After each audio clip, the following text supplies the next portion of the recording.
invités que je vais présenter. Mathias Soussou, bonjour Mathias. Bonjour chers confrères. Merci d'être là ce matin. Merci. Elia Durand, journaliste à ETL. Eli, bonjour. Bonjour chers téléspectateurs. Merci d'être là ce matin. C'est moi. Romain Delcadevi, bonjour Romain. Bonjour chers confrères, bonjour aux amis téléspectateurs. Très bien, je rappelle que vous êtes journaliste Radio Topa, spécialiste des questions de l'environnement. Exactement. Merci de répondre à notre invitation. Nous allons nous prononcer sur la question du jour. Nous avons suivi, Jacqueline d'abord tout à l'heure, Delcadevi. Vous l'avez suivi? Oui, bon, partiellement pour ne pas dire en profondeur. Oui. Bon, pour cette question du jour, est-ce qu'il s'est permis de revenir peut-être plus tard là-dessus? Oui, pourquoi pas. D'accord. Très bien, merci. Elia Durand. Oui, bien sûr, les téléspectateurs, Jacqueline, elle s'est rapprochée de la population, des citoyens, pour chercher à savoir qui est le maire d'Abomey-Calavi. Je crois que beaucoup se pensent que véritablement, parce qu'ils ne sont pas de la commune, ils ne sont pas censés connaître le maire d'Abomey-Calavi. Alors qu'on sait que Abomey-Calavi est une ville de droit, c'est une ville véritablement qui a une forte popularité. Et aujourd'hui, quand on parle de l'actualité, on parle du tout, c'est quand même Abomey-Calavi. Et je crois que c'est Angelo Awandino. Bon, c'est vrai que c'est une occasion pour permettre à chacun et à tous de mieux connaître au moins les différents maires de nos municipalités. Voilà, nous avons suivi les uns et les autres. Monsieur Sossou, vous avez suivi également ces concitoyens que Jacqueline a rencontrés. Oui, j'ai suivi. Vous avez suivi. Et j'ai regretté que la présentatrice ne soit pas allée à Abomey-Calavi pour questionner en tout cas quelqu'un qui vit dans la commune. Parce que tous ceux qui ont été questionnés ont ignoré l'actuel maire. Et pour eux, ils ne sont pas de la zone pour connaître le maire d'Abomey-Calavi. Alors que depuis que nous avons fait les élections, nous avons connu que cette mairie a changé de maire et qui a désormais comme maire Angelo Awandino. C'est quand même une bonne émission, on l'a déjà dit ici, c'est une bonne rubrique qui permet quand même de te rappeler ce que nous devons connaître d'ordinaire dans le pays. Et je ne fais que saluer encore cette dame-là qui fait ce travail chaque fois. Très bien. Merci à vous, Mathias Sossou. Je rappelle que vous êtes le directeur de publication du quotidien Le Gong-Bonheur. Fidèle donc à sa politique, et là nous abordons le sujet du jour, fidèle à sa politique d'assistanat aux couches vulnérables, le gouvernement du président Patrice Talon a encore fait œuvre utile. Plus de 120 personnes vulnérables ont été touchées, des handicapés, parmi lesquels il y a des étudiants et autres, à travers le Fonds national de la solidarité. Ils sont désormais pris en compte, ils sont appuyés. De Romain Delcadevi, pourquoi des personnes vulnérables?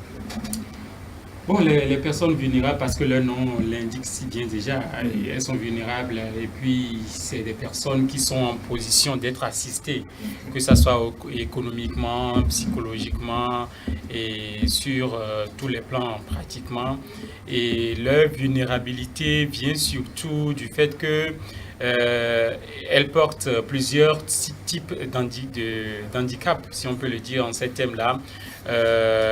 Qu'on parle par exemple des triplés, c'est vrai, on va me dire que, disons, le gouvernement n'a pas demandé à un parent de faire des triplés, mais c'est un geste reproductif aléatoire.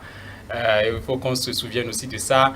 Revenir maintenant au niveau des personnes qui ont perdu par exemple leurs parents. C'est vrai, il y a des cas spéciaux quand on évoque la question, mais porter un coup de pouce, c'est du rôle de l'État quand même de porter assistance à toutes les populations si on se trouve dans des difficultés données. C'est pour cela d'ailleurs que nous avons élu nos autorités.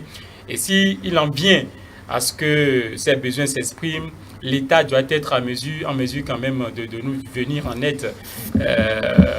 Ce projet, il faut le saluer, mais relever aussi au même moment que ce n'est pas encore une fin en soi, parce que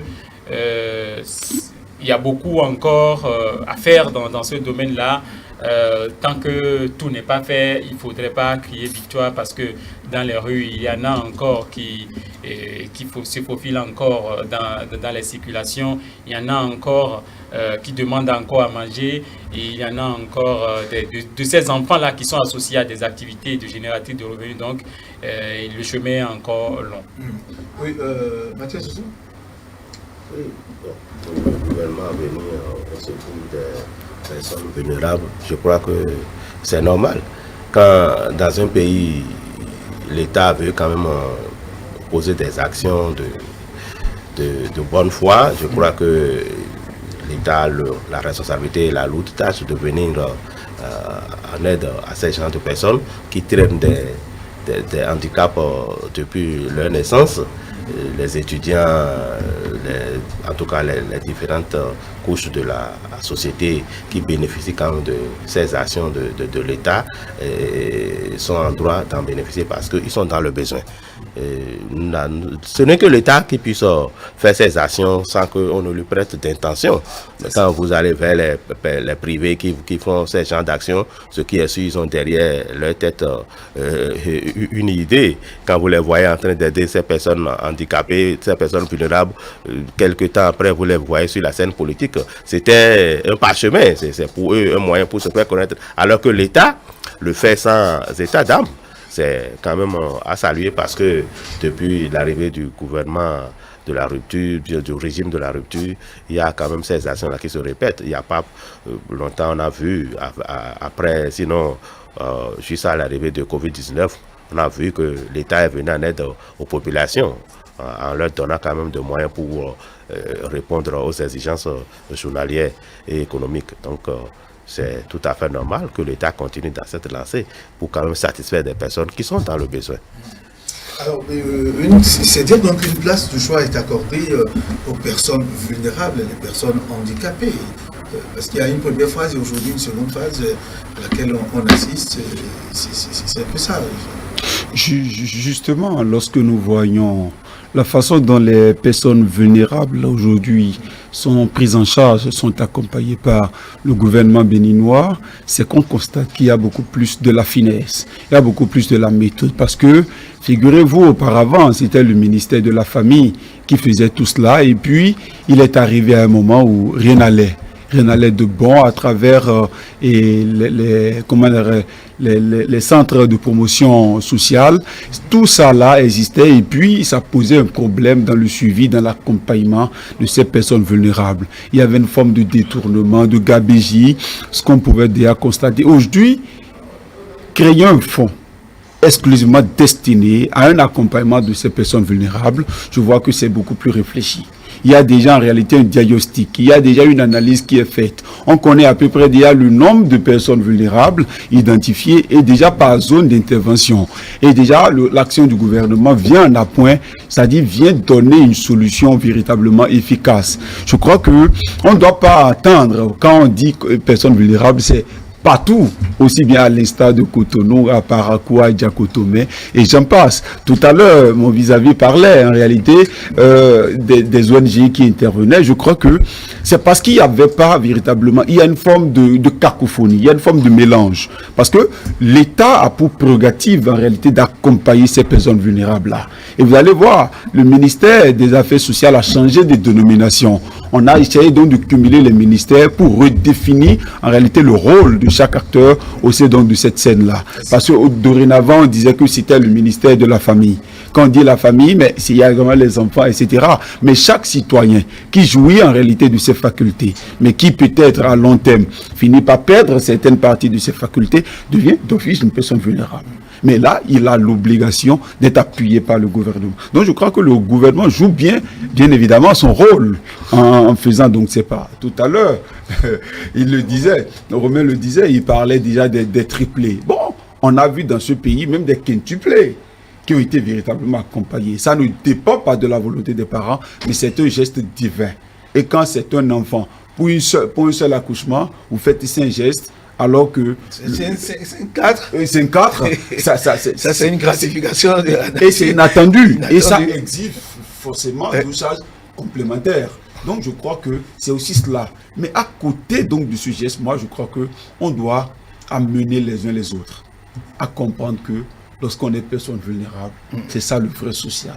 Lorsque des personnes handicapées, des étudiants, la dernière fois j'ai entendu dire la ministre Toyi Fodi qui disait à ces handicapés que non, nous sommes soucieux de votre question, de la question d'employabilité. Il n'est pas question de vous appuyer simplement. Nous pensons également à votre insertion. Ça voudrait dire que l'État a tout prévu sur la chaîne.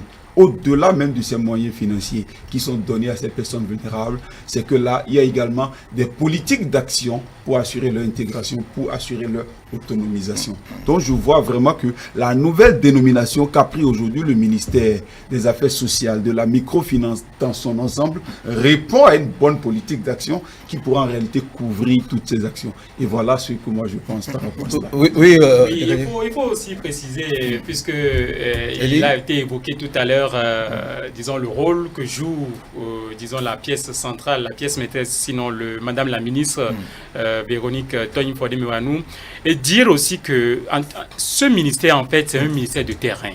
Aller au contact de ces populations, ne serait-ce que le contact crée déjà une sorte une satisfaction déjà morale au niveau de ces personnes qui sont attendues, puisque pour la plupart du temps et bien avant, ce qu'on a l'habitude d'observer, c'est juste, si entre-temps il doit avoir de soutien, c'est juste des messages, alors que ces personnes ont besoin réellement qu'on témoigne un sentiment envers elles, mais on n'avait pas l'habitude de voir ce genre de choses. Mais aujourd'hui, c'est quand même une réalité.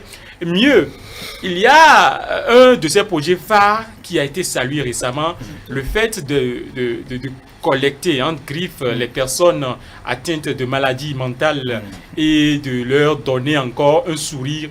Je pense que pour ma part, c'est un projet qu'il faut saluer parce que non seulement cela participe à de la santé même au niveau de nos rues, mais les personnes concernées aussi seront impactées. C'est le genre de projet qui a double impact. Et donc, vu dans cet angle-là, il faut d'abord saluer cela et étant donné que le projet était à sa phase pilote, on demande alors autour de ce plateau que viennent encore d'autres phases de ce projet pour que d'autres personnes atteintes de maladies mentales soient aussi impactées. En dehors de ça, il y a aussi la période de la pandémie où on a vu réellement ce ministère à l'œuvre, aller au contact de certaines populations, notamment des zones perdues de Cotonou et même sur l'ensemble du territoire national. C'est là qu'il faut aussi peut-être saluer ce qui se fait. Les actions n'ont pas été seulement contiguës ou concentrées à Cotonou, mais ce sont des actions qui sont éparpillées sur l'ensemble du territoire à travers l'ensemble des centres sociaux qui interviennent réellement et jouent réellement leur rôle dans le cadre de ces projets qui touchent ces personnes vulnérables. Mais comme je le disais tout à l'heure, on ne pourra pas crier victoire si on sort encore de ce studio, on voit encore des personnes dans les rues en train de quémander. C'est vrai que je me souviens encore de ce projet que le préfet Modeste Oboula avait, cette décision que le préfet Modeste Oboula avait prise dans le temps pour demander que les personnes déambulant dans les rues, notamment sur nos carrefours, même à travers les ventes à la sauvette, tout et tout, soient interdites.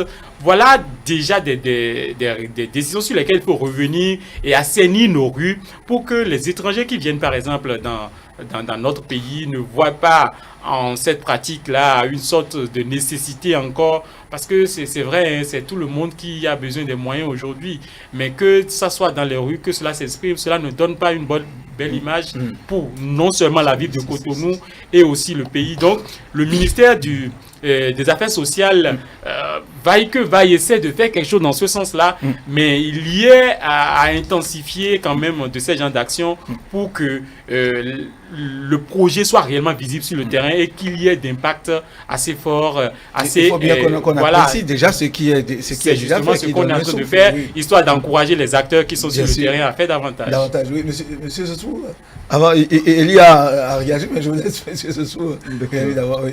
Non, je l'ai déjà dit tout à l'heure, il faut saluer quand même ces gens d'action.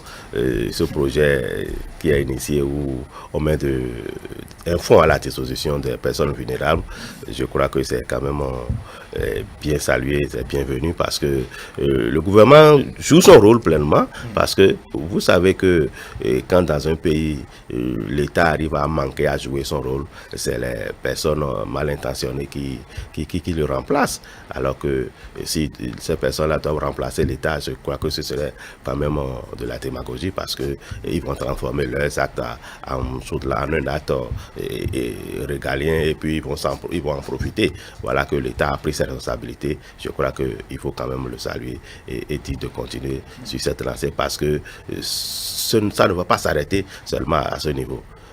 Il a dit tout à l'heure, tout n'est pas rose, mais quand on arrive à commencer, on ne décourage pas les bonnes actions. Si ça peut continuer, je crois que ce serait pour le bonheur de ces personnes vulnérables. Elie réagissait. Justement, ce qui m'intéresse beaucoup plus dans ces actions, c'est également la valorisation du droit et la préservation du droit du citoyen dans son ensemble. Être vulnérable n'est pas un choix, ça s'impose en soi. Et ça permet d'éviter la question de la stigmatisation auquel beaucoup de ces personnes vulnérables ont toujours été assujetties.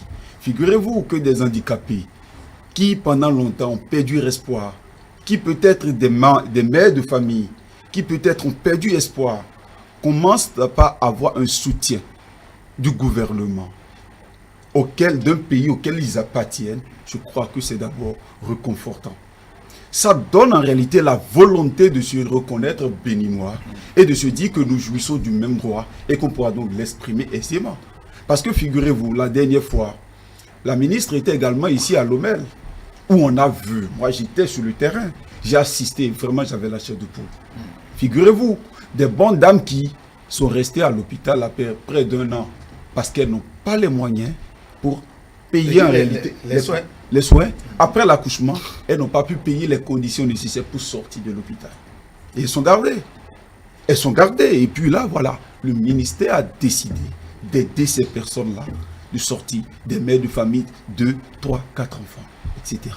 Donc je crois que c'est bien réfléchi. C'est vrai qu'on dit un tant soit peu que le vice du loisif, c'est parfois le sexe, entre griffes. Je m'excuse, mais ça doit faire réfléchir abondamment. Les bonnes dames aussi qui se permettent, par exemple, si on n'a pas les moyens, il ne faut pas crier. Ce n'est pas parce qu'il y a un fonds pour le social qu'il faut se donner en réalité et attendre que l'État vienne en aide. C'est vrai, être vulnérable n'est pas un choix, mais il faut aussi mettre chacun devant ses responsabilités. Mais je vois véritablement que le gouvernement joue pleinement sa partition en aidant ces personnes-là à sortir de leur léthargie. Et je trouve très salutaire. Ces handicapés-là, ces étudiants, certaines personnes sont peut-être à Tchoumi et peut-être sont issus d'une famille déshéritée, n'ont pas les moyens, ils sont handicapés de toutes sortes. Mais l'État leur donne une nouvelle chance d'aller s'inscrire, d'être alphabétisés, d'être scolarisés, d'avoir véritablement un bel avenir. Ça voudrait dire qu'ils apportent en réalité une nouvelle valeur pour le développement de la nation. Donc, c'est de la prérogative de l'État. Et les ONG, l'État en lui seul ne peut le faire. Et je vois que c'est parce que les ONG ont commencé par porter un tant soit peu leurs limites. Tout à l'heure, il le rappelait, M. Mathias, il disait que véritablement que certaines ONG ont commencé par changer de paradigme. L'intention commence par perdre en réalité sa valeur. Et c'est pour ça que l'État vient siffler la fin de la récréation. Elles peuvent bien évidemment accompagner l'État dans ce rôle, mais c'est déjà un grand effort. Et moi, je me retrouve véritablement béninois que des personnes vulnérables qui jouissent des handicaps, qui sont handicapés, jouissent de leurs droits au même titre que les personnes normales dans un pays de droit. Et il faut aussi interroger le côté durable de ces actions parce qu'il ne sert à rien d'apporter des aides ponctuelles à des sujets pour que plus tard, ces sujets retombent encore dans les mêmes nécessités, dans les mêmes besoins, ainsi de suite. Donc, il faudrait que dans l'implémentation de ces politiques-là, l'on pense à rendre durables ces actions de sorte que les aides aide réellement, je me permets cette répétition-là, les bénéficiaires à se sortir d'affaires, à initier par exemple des projets ou des commerces, des activités génératrices de revenus qui pourraient les aider financièrement ou pourquoi pas psychologiquement. Quand je sors aussi de là, je peux aussi dire que, vous savez, pour la plupart du temps, la vulnérabilité, c'est des situations passagères, c'est temporaire. Donc, la personne humaine étant la plus précieuse des richesses, il ne pourrait pas être compris que l'on néglige cette couche de la société à des prétextes que je ne saurais expliquer ici. Donc, s'intéresser à ceux-là, c'est parler de développement inclusif, c'est parler d'une gestion qui englobe tout le monde, pourquoi pas pour la postérité, pour le présent. Donc, c'est très important d'insister aussi sur l'aspect durable des aides, l'aspect durable de l'ensemble de ces projets-là, et inviter aussi les bénéficiaires à ne pas se contenter de ces aides et refuser le développement ou leur participation, le rôle qui est le leur quand même dans le développement global du Bénin. Puisque quand l'État le fait, c'est pour les apprêter quand même à apporter le pied à l'édifice. Et comme je le dis, pour chuter, disons, la situation de vulnérabilité est une situation passagère. On peut aussi s'en sortir plus tard si les moyens nécessaires sont apportés. Le gouvernement aussi ne manque quand même pas de jouer son rôle en la matière. Moi, j'ajouterais également que ces bénéficiaires aussi prennent conscience de l'intérêt de ces aides-là. Parce que certaines personnes, figurez-vous, on n'a pas les moyens, on estime que bon, parce que l'État fait tout, nous on est là, on crée, on va toujours manger, etc. Ce n'est pas bien. Il faudrait aussi les amener. C'est un travail psychologique qui doit également se faire et qu'on doit les amener à comprendre que, oui, autant que vous êtes, d'autres sont en attente et d'autres peuvent être appelés aussi à être des personnes vulnérables. Ça voudrait dire que vous devez rapidement profiter de l'appui du gouvernement pour vous prendre en charge et sortir de ce stade pour que véritablement tout le monde puisse en jouer. Parce que quand on dit l'État, c'est vous et moi. Donc c'est un bien d'ensemble et il faudrait que cela soit rationnellement organisé et distribué. Voilà. Et vous aussi dites, dans les pays, même les plus riches du monde, il y a encore des personnes nécessiteuses. Donc, bien évidemment, on peut pas le dire ici autour de ce plateau, c'est quand même saluer quand même ce qui est en train d'être fait, justement, et qu'on corrige les imperfections pour que véritablement on parle d'une gestion inclusive de ces personnes, en situation de donc il faut qu'il y ait la sensibilisation, bonne et due forme, de ces personnes vulnérables, ces handicapés et tout le reste pour qu'une prise de conscience soit effective à leur niveau, La sensibilisation est nécessaire parce que il y a déjà la sensibilisation, je crois, puisque le ministre ne peut pas se lever. Et quand on parle d'un ministre, c'est tout un cabinet, c'est des cadres qui sont quand même à son service. Donc c'est eux qui travaillent. Et le ministre, lui, il coordonne. Ça veut dire que quelque part, il y a déjà un travail qui se fait. Et quand le ministre sort pour aller, en tout cas la cérémonie qui nous montre l'aide que le ministre apporte aux personnes vulnérables, ça ne s'arrête pas là.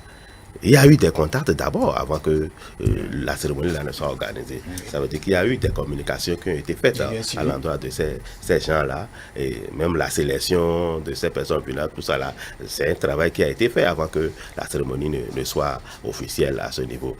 Ça veut dire que quelque part, il y a un travail qui est fait à l'endroit de ces personnes vulnérables-là. La sensibilisation, ça doit continuer. Ça ne peut pas s'arrêter juste après la cérémonie. Ça doit continuer pour quand même leur permettre de considérer le geste qui est fait à leur endroit. Parce que figurez-vous, quand vous organisez un genre de rencontre et puis on procède à des remises de dons pour des aides pour aider ces gens de personnes et que après on va s'asseoir dans les bureaux pour voir ce qui se passe.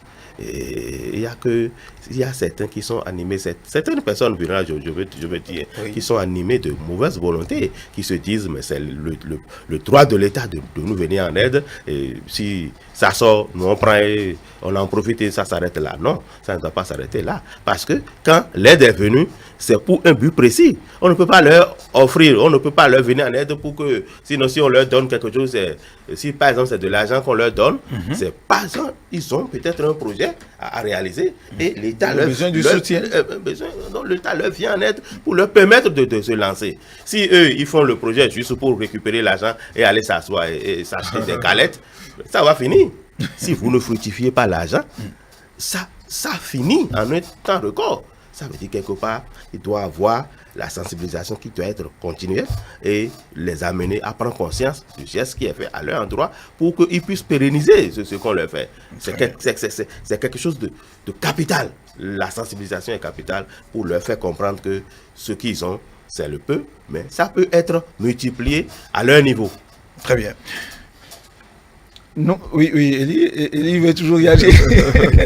Non, mais je crois qu'au-delà même de la sensibilisation pour ma part, moi j'aime toujours qu'on dise que au-delà de l'appui, c'est qu'il faut une prise de conscience individuelle. Lorsqu'on est laid et on prend conscience de sa laideur, on devient automatiquement beau. On se retrouve dans une posture de vulnérabilité. On a la chance d'appartenir à un État qui reconnaît son droit et qui reconnaît également ses devoirs, le fait vis-à-vis de nous. Il faut qu'au-delà même de ces opportunités, nous-mêmes nous travaillions à pouvoir changer donc du statut, de quitter en réalité cette position de vulnérabilité pour que nous puissions véritablement apporter, contribuer également à fructifier également l'économie de ce pays-là. Parce que donc on se dit, l'argent qui est dépensé sur nous, ce n'est pas notre argent, c'est l'argent de tous. Donc il faut que nous-mêmes, nous puissions vite en profiter, qu'on change de statut, travailler et que d'autres personnes encore qui sont en attente, beaucoup plus vulnérables que nous, puissent également jouir pour le bonheur de tous. Voilà. Très bien. Nous allons passer au second sujet. Il s'agit donc du mécanisme pour une meilleure gestion de nos marchés. Et c'est une question qui se pose. La gestion efficiente donc de nos marchés se pose donc avec acuité des problèmes de gestion de place, l'octroi des droits d'occupation de place, la salubrité, la sécurité. Il faut parler aussi de la gestion, le management de la gestion du personnel, la répartition des places par catégorisation de vente de produits. Autant de problèmes qui se posent dans nos marchés aujourd'hui. Heureusement que depuis le gouvernement de la rupture, il y a cette accalmie, plus de problèmes, surtout dans nos grands marchés, dans Tokwa, à Zeke, où il y a des soulèvements, même dans les petits marchés, surtout avec l'avènement de ces nouveaux marchés, les marchés humains qui sont en construction. Quelle politique devons-nous mettre en place pour une meilleure gestion de ces marchés? La question se pose aujourd'hui, Elie Adjeran. Voilà, quel mécanisme pour une meilleure gestion de nos marchés selon vous, au regard de tout ce que nous avons vécu par le passé? Exactement. D'abord, il faut partir de l'architecture de nos marchés. Avant, je dirais que nous n'en avons même pas. On n'a que des lieux de vente. Pour ma part, excusez-moi du peu, c'est aujourd'hui qu'on est en train de rêver avoir un marché en bonne et due forme. Figurez-vous, on a vu le projet d'IA que le gouvernement a lancé à travers le ministère du cadre de vie pour la reconstruction de tous nos marchés, de tous nos grands marchés, que ce soit le marché de Glazoué, les grands marchés de Cotonou, à Parakou, etc., même jusqu'à Natitengu. Bien sûr, et Djougou et autres. Bien évidemment. Donc, quand on dit qu'il faut une bonne politique, il faut d'abord partir de l'existant. Si déjà les gens ne sont pas dans un cadre bien défini, qui leur permet de savoir dans quel couloir doivent-ils se trouver, qu'est-ce qu'il faut trouver au niveau du tel marché, ça crée une forme de mélange. C'est une cacophonie, ça crée un peu du désordre. Mais moi, je pense qu'aujourd'hui, que nous sommes en train de vouloir décoller. C'est déjà un début. Quand nous prenons aujourd'hui même notre marché dans Tokba, c'est un grand problème. Il n'y a même pas une position pour circuler dans le marché. Difficile même de trouver la marchandise pour échanger et trouver d'abord quoi acheter pour pouvoir en réalité échanger. Ça pose un problème. Et déjà en même temps, il y a une forme donc de pagaille, si je puisse me permettre. Ça dit, les gens sont obligés en réalité de faire leur petit jeu dans le dos des gens. Les gens ne payent pas les tasses, ça pose un problème. L'État en paye parce que la mairie même a de difficultés à pouvoir gérer tout cela. Et les bonnes dames s'érigent aussi en des responsables de marché. Chacun prend de l'argent et puis là, c'est de la sous-traitance et c'est déjà une mafia. Donc je crois qu'aujourd'hui, que pour régulariser le problème, il faut d'abord redéfinir les nouvelles politiques de gestion de ces marchés-là.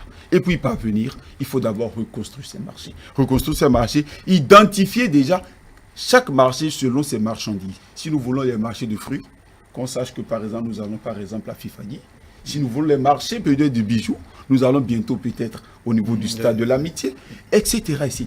Là, nous avons des responsables dans nos marchés en fonction déjà des types de produits vendus dans ces marchés-là. C'est déjà un début. Donc je crois qu'à l'instar donc de la Sogema, qui a été déjà une structure bien organisée, qui a à sa tête un directeur général, avec en réalité des DAF, des structures décentralisées, ça nous permettra en réalité d'avoir des acteurs bien formés qui sont à la tête de nos marchés.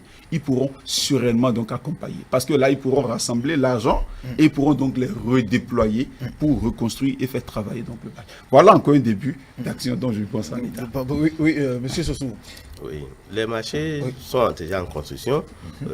On ne peut pas dire qu'il n'y a plus de marché. Il y a deux marchés. Il y a un marché qu'on connaît, le marché Tantokpa, qui est déjà là, qui cède à Zeke, oui. Moudro à Bomé, et il y a le marché Gahi. Dans le mono, il y a des marchés. Il y a des marchés secondaires qu'on peut appeler secondaires. Ces marchés existent déjà. Mais là, c'est la gestion qui pose problème. À chaque niveau où on se trouve, il y a des agents qui sont chargés de gérer ces marchés-là, qui veulent leur propre profit. Et ça anéantit un peu l'effort que les autorités mènent à ce niveau. Si nous prenons par exemple le marché Tantokpa, ce n'est pas toutes les bonnes dames qui vendent dans ces marchés-là et qui ont des places données, qui sont responsables de ces places-là. Il y a des gens qui, peut-être par personne interposée, par affinité, parce qu'ils sont peut-être du même bord politique que celui qui était là, qui gérait le marché, et eux, ils prennent les places et ils relouent aux bonnes dames.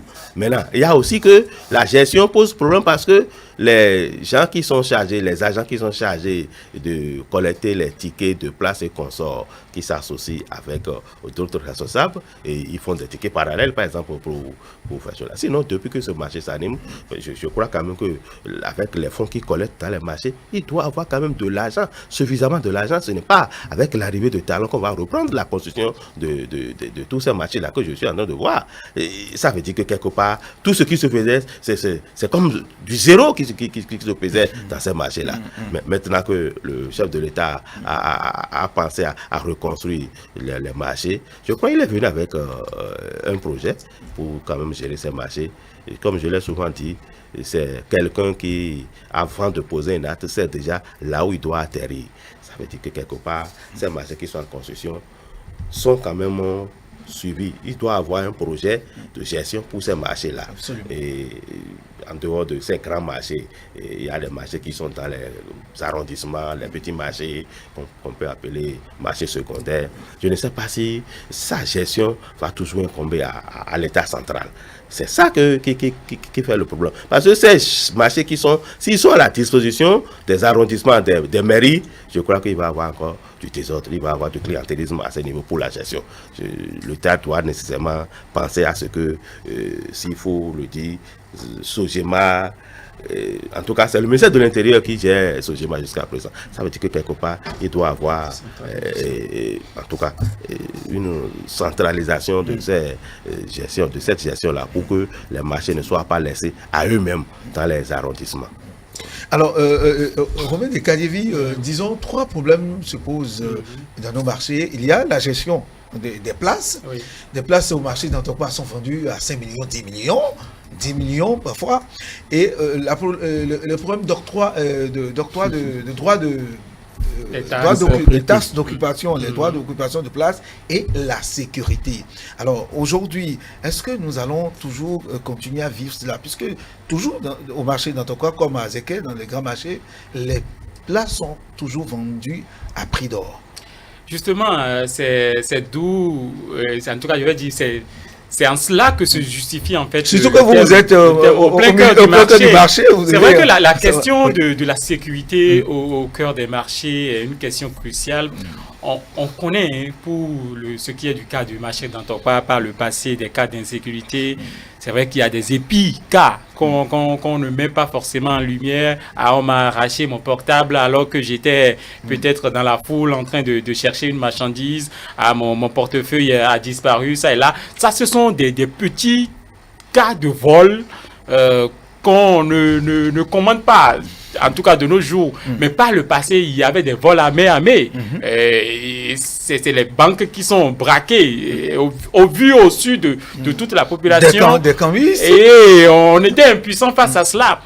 Mais je crois que quelque chose est en train d'être fait dans ce sens parce que depuis peu, on n'entend plus parler de ces genres de situations dans le grand marché. Ça interpelle. Et vu l'ossature, quand j'ai vu aussi l'architecture des nouveaux marchés qui sont en train d'être proposés, je pense que ces cas aussi, ce facteur est pris en compte. Et là, il faut aussi craindre un virus, celui de voir plus tard ces infrastructures érigées mais non occupées. Cela voudra dire quoi? Parce que vous savez que les fonds FADEC ont servi à construire des marchés pour nos mamans, nos mères, nos sœurs, aujourd'hui qui ne sont pas occupées. Il faut aller questionner alors ce qui s'est passé. Est-ce qu'à un moment donné, on a associé réellement les desiderata de ces femmes-là qui occupent les marchés avant de décider de l'architecture qu'il faut? Quelle serait la contribution de ces femmes-là plus tard quand ces marchés seront érigés? Et surtout, quand on parle de la commercialisation ou des marchés, il faut commercialiser un produit. Que fait-on alors aussi pour que ces produits soient accessibles, soient disponibles à moindre coût pour permettre quand même à ces commerçantes de ne pas crier à la mévente, puisqu'il faudrait qu'elles vendent et rentabiliser pour payer par exemple les différents types de taxes qui vont exister ou que vont exiger, disons, le retour sur investissement de ces marchés-là. Donc, c'est une question qu'il ne faut pas négliger. Cela voudra dire que parallèlement à la construction de ces marchés modernes, il faut travailler, ou il faudrait que la politique soit aussi de sorte que les denrées ou les marchandises soient d'abord accessibles, et quand on parle d'accessibilité, que le prix aussi soit abordable. Ça voudra dire quoi? En amont, qu'il y ait des politiques agricoles qui satisfassent quand même le besoin au sein de ces marchés-là. Si c'est de l'importation, par exemple, au niveau des frontières, comment est-ce que, disons, le dédouanement est effectué de sorte quand même à infléchir ou à alléger un peu la tâche à ces commerçantes qui s'adonnent à ces genres d'activités. Donc, c'est une question un peu globale. Donc, il ne faudrait pas que on s'arrête sur l'image attirante quand même de ces marchés-là et crier victoire, mais non. Il faut saluer cela parce que les conditions d'exercice des activités de ces bonnes dames seront plus aisées aujourd'hui. En termes de sécurité, elles seront plus protégées. C'est sûr. Très sûr d'ailleurs. Et donc, puisqu'il y aura par exemple de part et d'autre aussi des caméras, franchement, c'est aussi, disons, des marchés de type réellement moderne. Mais il ne faudrait pas qu'on se laisse éblouir par ces images que renvoient quand même ces marchés modernes. Mais à l'intérieur de ces marchés modernes-là, les activités qui vont s'y mener, comment est-ce que ces activités peuvent être pérennisées? Donc, c'est autant de choses aussi qu'il faut envisager quand on parle de la modernisation de ces marchés-là. Très bien. Elie, faudrait-il laisser la gestion de ces marchés qui seront construits aux municipalités? Est-ce que le ministère du cadre de vie doit avoir forcément un regard, un mécanisme de conduite, d'accompagnement jusqu'à terme, pour qu'à terme, la gestion de ces marchés leur revienne, pour qu'on évite les problèmes, véritablement, autant de questions qui se posent aujourd'hui aussi? Puisque c'est deux choses au moins qu'on compare. On a déjà vu la gestion faite par les municipalités qui ont porté des fruits détruits, qui n'ont pas été du tout très bien. Aujourd'hui, moi, je préfère qu'il y ait une nouvelle configuration de la gestion, qu'à l'instar même déjà de la SOGEBA, qu'il y ait même une direction générale qui soit centralisée, ou même une société de gestion, Qui viendra phagocyter la Sogema, peut-être? Franchement, qui viendra, même pourquoi pas, qui va même absorber, si possible, la gestion même de la Sogema, pour que véritablement à la tête, il y ait même des recrutements qui soient faits pour que véritablement ceux-là soient directement sous la tutelle de cette société pour aller gérer et rassembler. Parce que déjà, il y a la question du retour sur investissement. Le gouvernement a déployé des milliards pour reconstruire ces marchés. On va les mettre en service. Si déjà le même problème, si on n'arrive pas à pouvoir avoir un suivi dans la gestion, on va retomber dans le même piège. Parce que les mêmes personnes vont commencer par encore tout politiser. On va dire que si tu n'es pas de tel bord, tu n'as pas de telle place. Alors que les vraies bonnes dames, même qui sont prêtes à contribuer même à l'économie, à la performance de l'économie, sont là. De l'économie surtout locale. Elles veulent travailler, elles veulent de l'espace pour vendre. Elles sont même prêtes à payer à temps et à l'heure, même le tasse et les frais du ticket, mais n'ont pas de place. Mais ceux qui sont là, des gens sont même dans nos marchés, ils ne sont même ni commerçants, ni vendeurs, mais ils sont peut-être des démarcheurs. Je ne sais pas si ça, non. Simplement, ils font juste de la sous-traitance, ils sont là, parce qu'ils sont dans un système, ils accaparent les espaces et les revendent très cher à des tierces personnes qui, eux aussi, reprennent ces espaces, les vendent, etc., etc. Donc, les vrais bénéficiaires sont même en réalité, ça dit, perdre les places là, ce n'est pas bien. Je crois qu'aujourd'hui, il faut véritablement un suivi. Et il faut vraiment qu'il y ait beaucoup plus de la rigueur. Je crois qu'à la fin de la construction de ces marchés-là, moi je prierai donc le gouvernement à revoir sa vision de la gestion de ces marchés-là. Ça va véritablement changer les choses et ça pourra véritablement donner un nouveau déclic pour l'économie à la base. Parce que dans nos municipalités, on a vu, si déjà, comme il a dit tout à l'heure Romain, on a vu comment déjà les faux fadets ont servi à construire nos marchés et les femmes ne sont pas là. Ce n'est pas parce qu'elles n'en ont pas envie, mais simplement parce que les conditions qu'on leur donne à la base ne favorisent même pas ce qu'ils peuvent, ce qui pourra leur permettre en réalité de travailler résolument. Mais alors que ce n'est pas ce qui a été fixé en réalité, peut-être par la mairie. Simplement peut-être parce que c'est ces gestionnaires à la base qui veulent toujours le profit, etc. Les gens veulent vivre dans le dos de nos bonnes dames qui souffrent, qui ont déjà des enfants, 5, 10 enfants, qui veulent travailler pour aider leurs époux à pouvoir sortir de la pauvreté, mais simplement parce qu'elles n'ont pas le cadre nécessaire. Elles sont obligées d'aller s'installer dans leur maison et difficile à peine de se faire une économie de 1000 francs, de 2000 par jour. Et là, l'État lui-même, l'État central lui-même paye. Parce que il faut que lorsqu'on parle de la croisée entre la demande et l'offre, oui, il faudrait que véritablement le cadre aussi réponde et que véritablement l'économie puisse tourner. C'est ça en fait l'enjeu. Nous ne le voyons pas de façon directe, mais il y a quand même d'autres conséquences indirectes qui interviennent sur déjà le niveau économique que nous ressentons au niveau donc de l'État. Voilà un peu ce que moi je pense pour véritablement corriger donc le tir. Le tir. Et aussi, quand on prend les marchés modernes ou bien les marchés périphériques qui sont en construction, je prends le cas du marché d'Azover qui sera construit, et là, les produits locaux produits sur place auront en tout cas du marché, il y aura de la possibilité pour les évacuer. Quand je prends le marché d'Azover, on sait que dans la région du Koufo, il y a beaucoup de fruits qui sont produits, des oranges, des citrons, etc. Monsieur Soso. Oui, ce n'est pas nouveau, puisque ce n'est pas la construction de ce marché d'Azover, par exemple, qui va faire que les produits locaux là vont écouler. C'est peut-être les voies d'accès. Parce que, figurez-vous, si vous avez un marché où il n'y a pas assez, ça ne peut pas vendre. Il y a des marchés qui sont fermés pour ça, parce qu'il n'y a pas de voie pour accéder à ce marché-là. Mais il y a déjà une politique de construction de routes dans notre pays. Ça fait que quand le marché sera construit et bien installé, il n'y a plus de problème à ce que les produits coulent dans le marché. Les gens connaissent déjà le marché d'Azover, par exemple, où ils savent que quand ils vont dans tel marché, c'est tel produit qu'ils vont avoir, tel ou tel produit qu'ils vont avoir. C'est déjà devenu une habitude pour les commerçantes. Et elles y vont régulièrement. Maintenant, c'est les voies d'accès, encore que la route à Plahoué et le Kossa est déjà en construction, déjà peut-être dans un an, peut-être au plus, ça va terminer. Et ça va faciliter beaucoup plus l'accès aux populations, s'ils ne veulent pas prendre part d'Obo. Ça veut dire que quelque part, il y a déjà une politique qui accompagne la construction des marchés, faciliter la libre circulation des commerçants, tout ça là, pour quand même apporter un plus aux commerçants qui vont peut-être, qui ne vont plus avoir de difficultés pour transporter leurs produits. Le paysan qui produit, qui fait sa culture dans le champ, qui doit amener au marché, s'il a plus de facilité, il va amener ses produits, et le commerçant aussi qui va acheter a plus de facilité pour aller chercher et venir à la capitale économique peut-être pour venir vendre. Il faut qu'ils viennent à Cotonou. Ça veut dire que quelque part, il y a déjà cette voie-là qui est tracée. Maintenant, c'est la gestion de ces marchés-là qui sont en construction qui doit poser problème.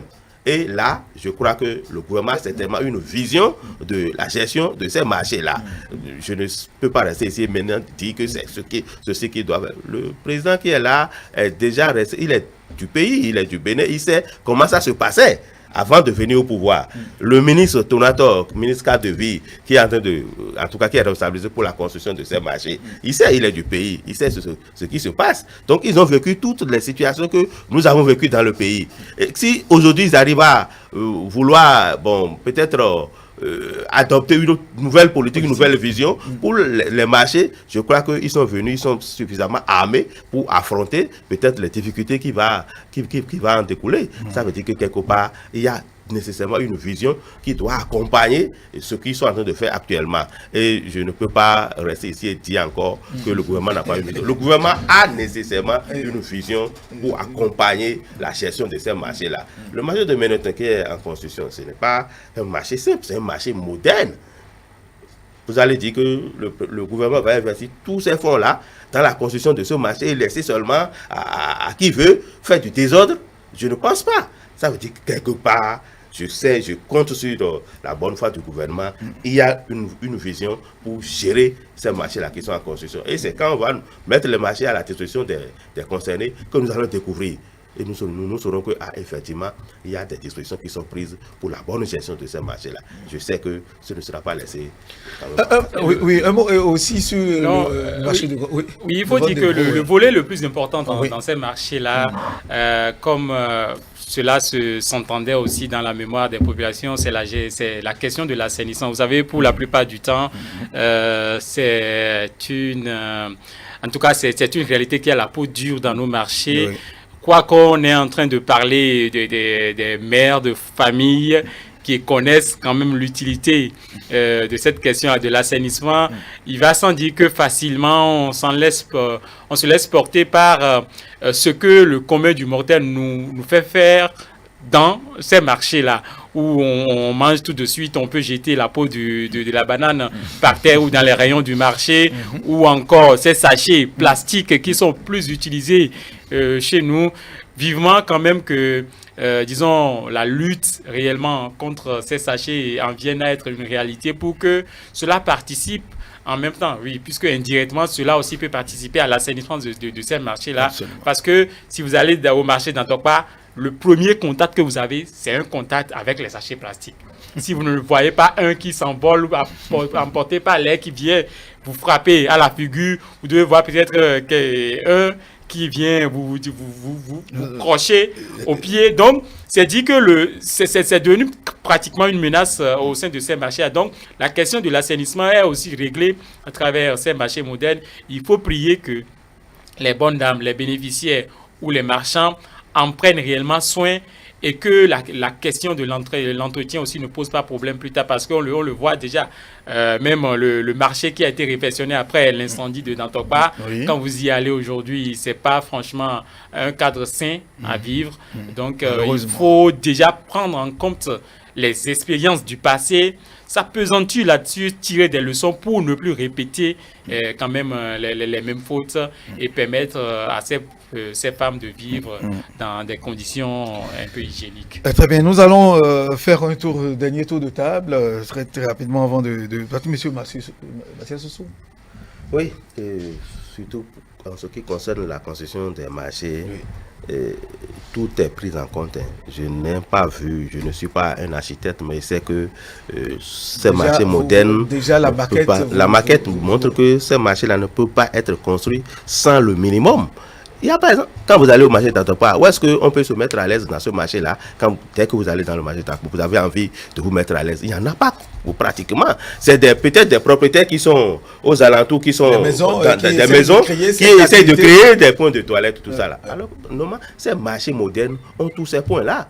Ça fait les autres marchés qui font que il y a des sachets plastiques qui sont laissés en désordre. Si vous n'avez pas un dépotoir, ou quand vous finissez d'utiliser un colis, ce qui est à jeter, vous n'avez pas là où il faut jeter. Comment vous allez faire? Vous laissez là où vous êtes et puis vous partez. C'est comme ça. Maintenant, il y a une organisation. Pour ces marchés, c'est tellement organisé qu'on ne parlera pas de choses là d'insalubrité. Si celui qui est là écarquille un peu les yeux pour l'entretien, ça va bien se passer. Il faut quand même mettre les marchands dans une condition où ils ne pourront pas faire du désordre. Et ces marchés répondent quand même à ces aspirations que nous tous nous souhaitons. Oui, Elia Dian. Je crois que le véritable problème, c'est à qui confier ces nouveaux marchés pour pallier la situation. C'est vrai, le gouvernement aurait beau faire en construisant des marchés modernes, etc. Mais aujourd'hui, je pense qu'il faut une nouvelle restructuration du comité chargé de la gestion de ces marchés-là. Il faut qu'on les dessaisisse, donc des municipalités, et qu'il y ait, même si possible, une société générale construite ou peut-être créée exclusivement pour ça. Et là, ils auront un budget autonome et avec d'un personnel bien qualifié pour assurer un bon suivi de ces travaux-là. Comme ça... Je sais qu'à l'avenir, les municipalités prennent le relais. Oui, à l'avenir. De toutes les façons, s'il faut véritablement les dessaisir pour que nous ayons le résultat, faisons également cette expérience, parce que l'expérience avec les municipalités nous ont donné de mauvaises... Les municipalités peuvent avoir leur regard dedans. Bon, de toutes les façons. La composition du comité. Mais l'idéal aurait été que cette nouvelle société-là assure. Et je crois que le gouvernement verra bien la bonne solution. Oui, Robert Détiaz. Oui, pour ma part, je voudrais juste attirer l'attention du gouvernement sur les produits commercialisés dans ces marchés-là. Je pense qu'il ne serait pas bien dans l'esprit humain qu'il y ait de ces genres de marchés modernes, mais que les bonnes femmes continuent toujours pas à se plaindre de la mévente. Et pour ne pas se plaindre de la mévente, c'est de rendre aussi le produit disponible à moindre coût. Aujourd'hui, nous savons à combien la mesure du maïs et du gari, tout simplement. C'est le moment plus que jamais de commencer aussi par agir sur cette dénominateur-là, cette déterminante pour que au sein de marché-là, que nos femmes, nos mamans ne se plaignent plus de la mévente, puisque quand nous, on a de la monnaie, on a de l'argent pour aller acheter, ce serait avec une facilité, on va se rendre dans ces marchés-là. Il ne faudrait pas que les produits ou les denrées à commercialiser dans ces marchés-là soient vendus ou qu'il y ait de la surenchère autour. Merci à vous, chers invités. Merci. C'était donc la causerie matinale avec Mathias Sossou, Elie Adjiran et Romain Kossi de Kadevi. Merci de nous avoir suivis. Très bonne suite des programmes sur ETélé. Le meilleur reste à venir. On se retrouve demain matin.